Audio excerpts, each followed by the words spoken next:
কি বলা হয়, শাবুন নাশাফি ইবাদাতিল্লাহ, যে যুবক তার যৌবনকালটাকে ইবাদতের মধ্যে অতিবাহিত করেছে আর সে আজিমের নিচে জায়গা পাবা। জোরে কোন সুবহানাল্লাহ। আরে ভাই বুড়ো হয়ে গেলি তো কাস্তি কাস্তি বল পায় না, সে ছাড়ান দেয়। এই ছাড়ান দেওয়ার নাম তো কাজ সারিয়ে যাওয়া না। যৌবনকালে যতদিন কাশার ক্ষমতা আছে অতদিনের ভিতরে যদি কাজ ছেড়ে দেয় না কাশে, তাহলে বোঝা যাবে যে সুস্থ হয়েছে। নাকি বলেন?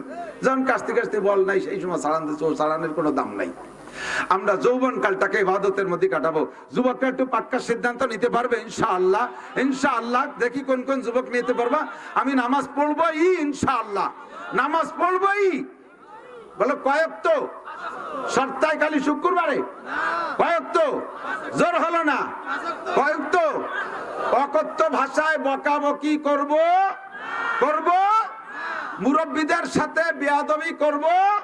মাশাআল্লাহ, হাত নামান। আমি আজকে বাজারের মধ্যে দিয়ে গাড়ি নিয়ে আসার সময় আমরা বক্তারাই আসছি গাড়িতে, বুঝতে পারছি আমি ভিতরে বসা, কিন্তু কয়েকজন যুবকের আচরণে আমার দিলটা একেবারে নষ্ট হয়ে গেছে। মনে চাইছিল গাড়ি ফিরেতে পারলে ফিরে চলে যাই।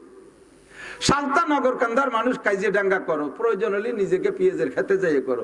তাই বলে মাহফিলের সময় বক্তারা আসতেছে, আলেমুলামা আসতেছে, বহিরাগত মানুষ আসতেছে, তুমি এই সালতা নগরকান্দার স্বভাবটা সে জায়গা প্রয়োগ করতে গেলে কে? কিছুই কইতে পারলাম না, মারামারিও করলাম না, শুধু মনের থেকে বুঝছি যে তুমি এই এলাকার ভালো একজন ক্যাডার। এই কথাটা যদি আল্লাহর কাছে মামলা দিয়ে দেয় তাহলে তুমি রাস্তায় এক কদমও হাঁটতে পারবা না। শত শত তোমার মতো মস্তান যুবক রাস্তায় বালিশ ছাড়া শুয়ে পড়তেছে ট্রাকের চাকার বাড়িতে। দোয়া নেওয়ার চেষ্টা করো, বদদোয়া নেওয়ার চেষ্টা করো না। দোয়ায় তোমার হায়াত বাড়ায় দেবে, বদদোয়ায় তোমার হায়াত কমে যাবে। বদদোয়ায় হায়াত কমে যায়। হায়াতের নাম হলো মুআল্লাক তাকদীর। হায়াত হলো তকদিরে মুআল্লাকের ভিতরে লটকানো। আমার দিক তাকান। তকদির দুই প্রকার, মুবরাম আর মুআল্লাক। একটা হলো শিরোধার্য, কোনো কিছুতে পরিবর্তন হয় না। আর একটা হলো তোমার আমলের সাথে আল্লাহ লটকায় রাখছে। যদি তুমি আদব আর ভদ্রতার আচরণ করো মুরব্বীদের সাথে, তাহলে তারা যদি দোয়া দেয়, তাহলে তোমার বয়স যদি আগে লেখা থাকে 50, তাহলে দোয়ার বদৌলতে আরো বাড়াই দেওয়া হবে 10।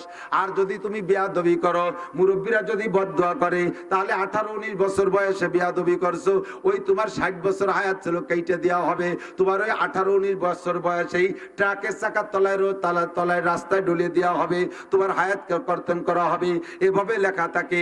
এর কয় তকদিরে মুআল্লাক, যেগুলো শিরোধার্য রদবদল হবে না, ওটা হাজারো বোমা মারলি ছুটবে না। ওটা যে কার জন্য তকদির মুআল্লাক আর কারটা তকদিরে মুবরাম, এইটা আমরা জানি না, ওটা জানে আল্লাহ পাক রব্বুল আলামিন। কাজেই তুমি মনে করো যে তোমার তকদিরটা মুআল্লাক, অর্থাৎ আমলের সাথে জড়িত আছে। কি মানে? আমি যদি ভালো করি আল্লাহ আমার হায়াত বাড়ায় দেবে। মুরব্বীদের সাথে থেকে দোয়া নেই, আল্লাহ আমার হায়াত বাড়ায় দেবে। আমি যদি দিনদারির সাথে চলি, আল্লাহ আমার হায়াত বাড়ায় দেবে। আমি যদি আমল আকলাক ভালো করি, আল্লাহ আমার হায়াত বাড়ায় দেবে। তুমি হায়াতের তকদিরে মুআল্লাক মনে কইরা নেক কাজগুলো করো, মুরব্বীদের দোয়া নাও, ইনশাআল্লাহ হায়াত বাইরা যাবে।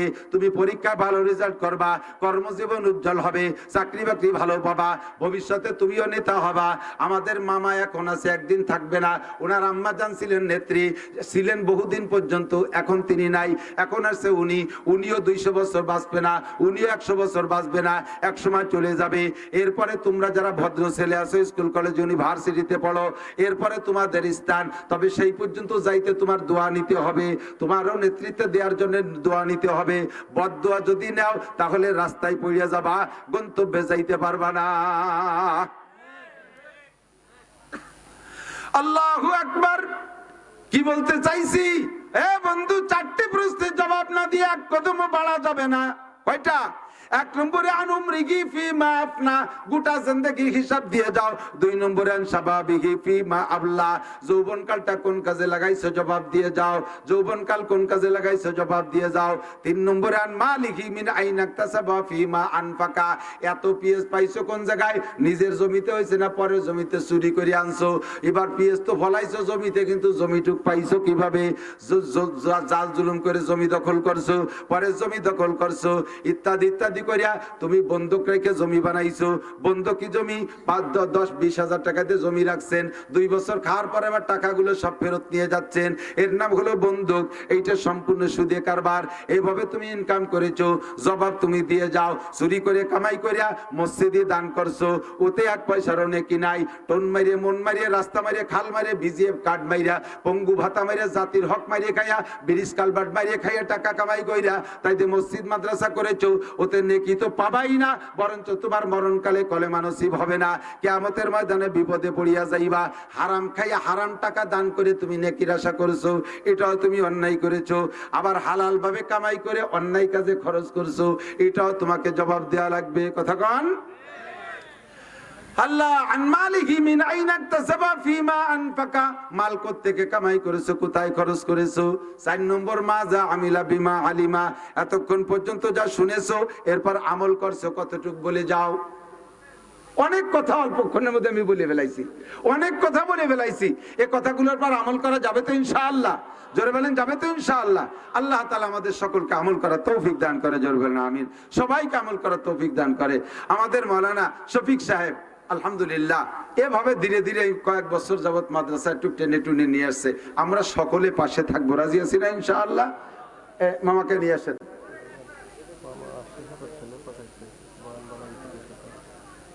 কি আর বড়াতে আমার বয়ান শেষ হয়ে গেছে, বয়ান কথাগুলি আর করতে হবে না, ছেড়ে দেবো, মোনাজাত হয়ে যাবে। আল্লাহুম্মা সাল্লি আলা মুহাম্মাদ ওয়া আলা আলি মুহাম্মাদ কামা সাল্লাইতা আলা ইব্রাহিম, দুরূদ শরীফ পড়েন। কামা সাল্লাইতা আলা ইব্রাহিম ওয়া আলা আলি ইব্রাহিম ইন্নাকা হামিদুম মাজিদ। আল্লাহ আসতেছে না, নেতারা আসতেছে না, ভয় নাই, আওয়াজ হবে। একই সাথে 2-3 রকম অলিমারা কথা এলোমেলো হয়ে যায়। আমি আসি আমার এক তালে, মাথার মধ্যে যখন আসছে যে নেতারা আসছে কিছু বলবে, তখনই আমার একটু ক্লোজ করা লাগছে। ক্লোজ যখন করে দিয়েছি, এবার কার একটু বলেন আসতে দেরি আছে। আমি এক গতিতে কথা বলি, এলোমেলো হয়ে গেলে আমার কথার লাইন থাকে না, নষ্ট হয়ে যায়, আমিও বলতে পারি না। যেটুক বলবো সেটুক তার বলার হিসাব মতোই আমার বলা হয়ে যাবে। আল্লাহ তাআলা আমাদের তৌফিক দান করে, সবাই বলে আমিন। মরণকালে সকলের যেন আল্লাহ তাআলা তওবা নসিব করে, বলেন আমিন। জিন্দেগির শেষ প্রান্তে যে যেন আমরা তওবা করতে পারি, সবাই বলেন আমিন। আল্লাহ পাক রব্বুল আলামিন এতক্ষণ পর্যন্ত যা বলেছি শুনেছি, কথার পর আমল করার তৌফিক দান করে। যা বলতেছিলাম সেটা হলো যে আমাকে আপনাকে কিয়ামতের ময়দানে জবাব দেওয়া লাগবে কি লাগবে না? তো জবাবটা যাতে আসানির সাথে দিতে পারি, জবাব বিনা জবাবে বিনা প্রশ্নে সল জব ছাড়া যেন আর সে আজিমের নিচে ছায়া পেয়ে যাই। আল্লাহ পাক আমাদের সবাইকে তৌফিক দান করে, বলেন আমিন।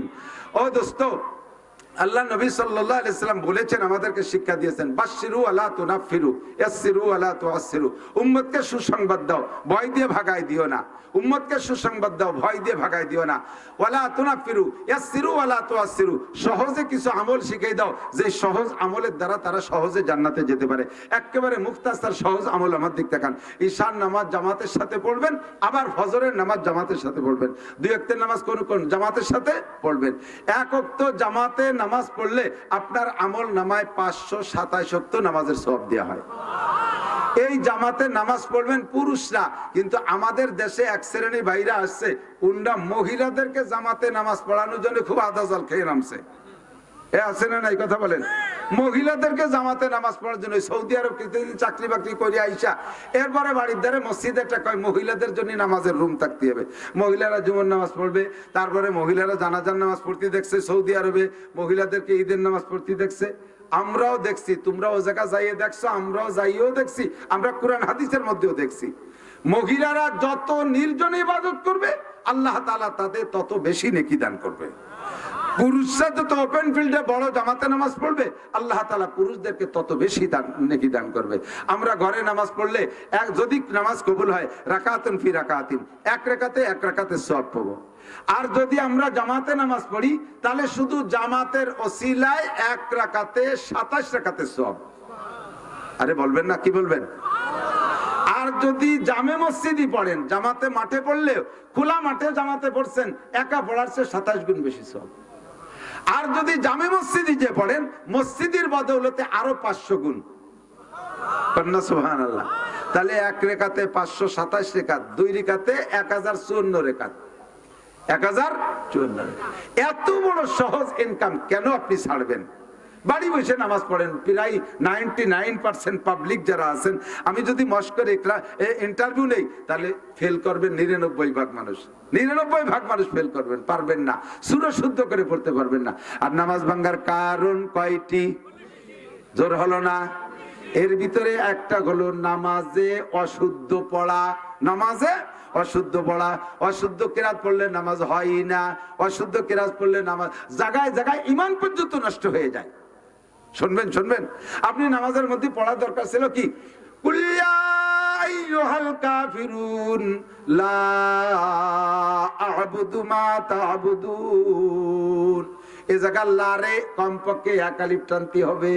লা আ'বুদু মা তা'বুদুন। কি বলছেন? হে কাফের সম্প্রদায়, তোমরা শুনে নাও, তোমরা জেনে নাও, তোমরা যে 33 কোটি দেবদেবীর পূজা পাঠ করো, আমি তার ইবাদত করি। কথা বলেন, করি? আমি তার ইবাদত করি না, তাই তো নাকি বলেন? কিন্তু আপনি বলছেন কি, কুল ইয়া আইয়ুহাল কাফিরুন লা আ'বুদু মা তা'বুদুন। হে কাফের ভাইরা, জেনে নাও, তোমরা যে 33 কোটি দেবদেবীর পূজা পাঠ করো, আমি অবশ্যই সামনের থেকে পূজা তাদের করবই। আমিও সেই মূর্তির পূজা করবই। করবেন। অথচ আপনি কিরাতের মধ্যে তাই পড়তেছেন। নামাজ ভাঙ্গার কারণ 19টি, তার ভিতরে 1 নম্বরের নামাজে কিরাত অশুদ্ধ পড়া। আপনি এমন অশুদ্ধ পড়ছেন তাতে কিরাতই হয় নাই।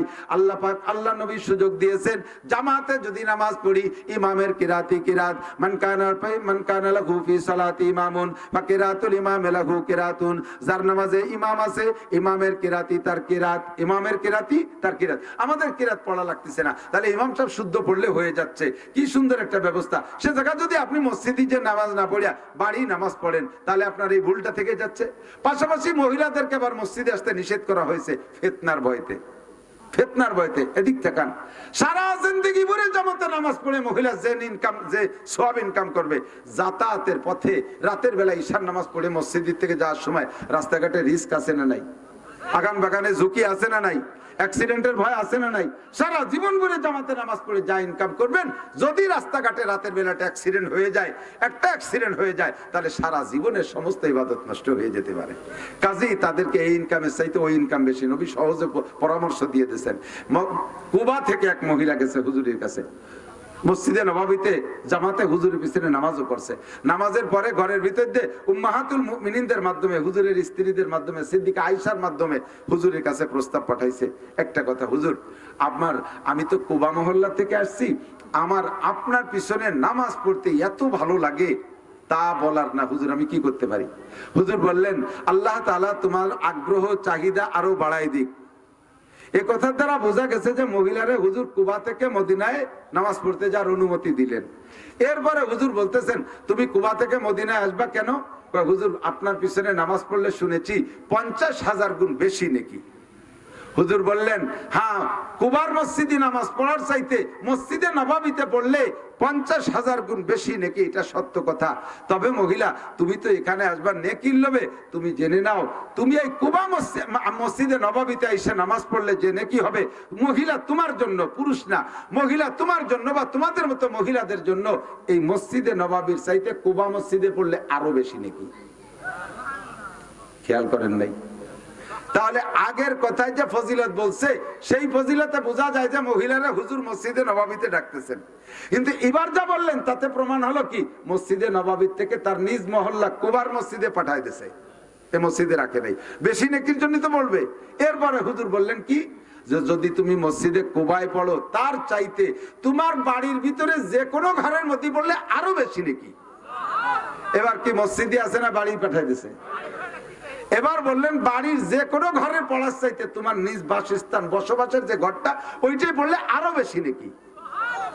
এবার আরো ক্লোজ করে ফেলাইছে, তোমার বসবাস ঘরের যে কোনো জায়গায় পড়ার চাইতে একটা নির্জন খাস কক্ষের ভিতরে পড়লে আরো বেশি নাকি। তাহলে এবার এই আরোরে হিসেব করেন কোন জায়গা থেকে আসছে। মসজিদে নববীতে পড়ার চাইতে আরো নাকি কুবা মসজিদের চাইতে আরো নাকি বাড়ির যে কোনো ঘরে, বাড়ির যে কোনো ঘরের চাইতে আরো নাকি নিজের ঘরে, নিজের ঘরের যে কোনো জায়গা পড়ার চাইতে আরো বেশি নাকি খাস কামরার ভিতরে পড়লে। তাহলে কোন জায়গাতে হিসাব করেন, মসজিদে নববীতে পড়ার চাইতে 5 গুণ বেশি সওয়াব হবে মহিলা তার খাস কামরার ভিতরে পড়লে।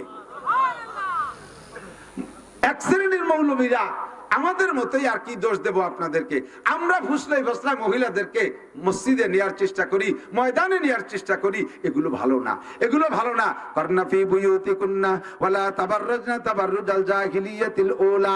এই যে রাতের বেলা মহিলারা বয়ান শুনতে আসছে, এভাবে রাতের বেলা আসাও রিস্ক।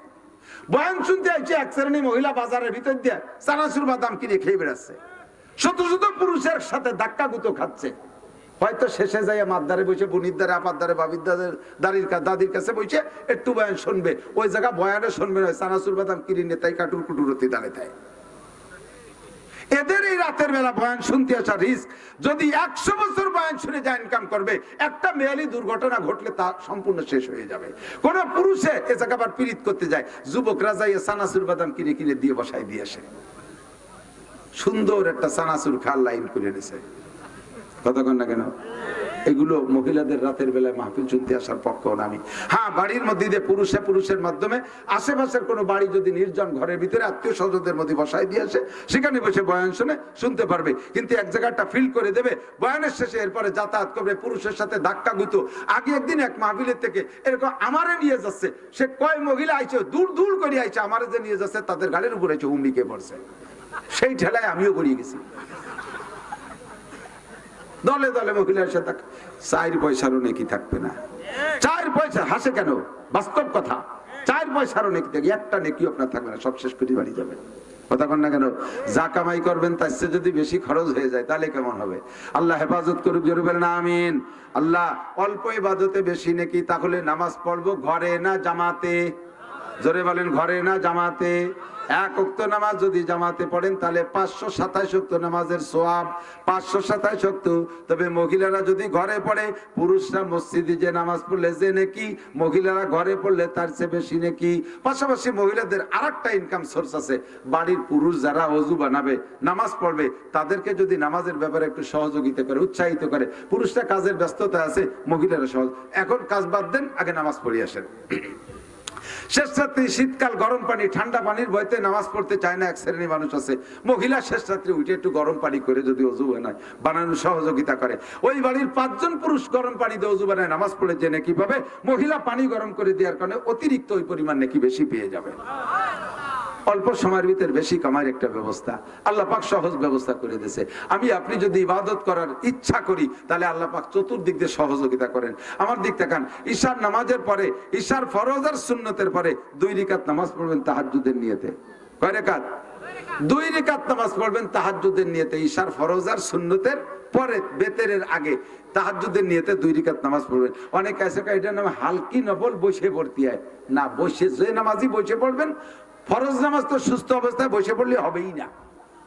ফরজ নামাজ দাঁড়ায় পড়া ফরজ সুস্থ মানুষের জন্য, ফরজ নামাজ বসে পড়লে নামাজ হবেই না। মহিলা দিন ভরে সংসারের হাজারো কাজ করে বেড়াচ্ছে, নামাজের সময় আসলে বসে পড়ে। বহুত মহিলাদের স্বভাব, মহিলারা বসে নামাজ পড়ার গুরু।